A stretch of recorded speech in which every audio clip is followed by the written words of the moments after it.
I'm Gabi, and I study physics at Virginia Tech. Quantum physics is a fundamental branch of physics that is concerned with the very, very small, things like atoms and photons.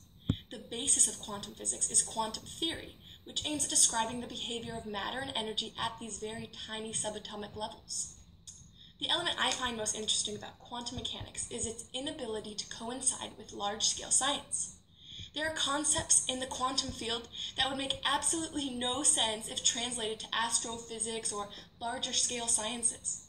For example, in the quantum world, the simple act of observation has the power to change an outcome. In a famous exercise known as the double slit experiment, it was discovered that an electron acted as a particle when observed and as a wave when not observed. So, let me show you how this works.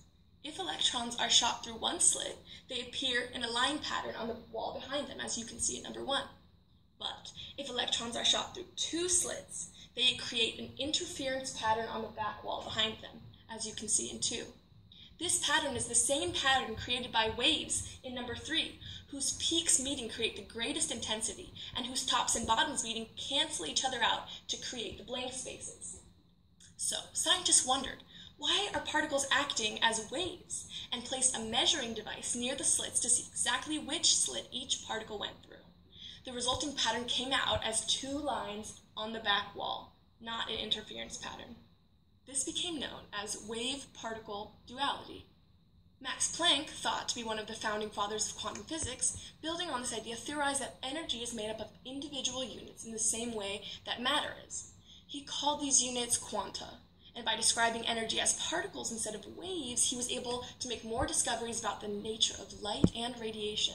There are many other physical phenomena at the quantum level that raise questions about science and the nature of reality in general. A few that I encourage you to look up after this video are quantum tunneling and quantum entanglement.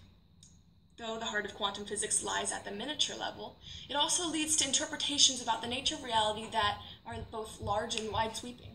The first is the Copenhagen interpretation. Niels Bohr was the creator of the Copenhagen interpretation of quantum theory.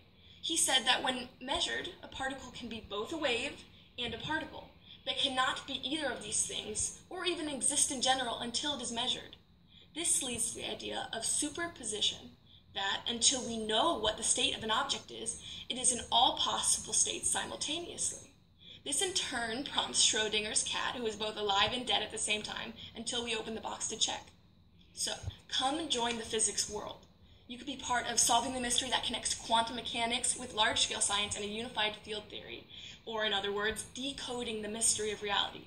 And I can't think of anything cooler than that.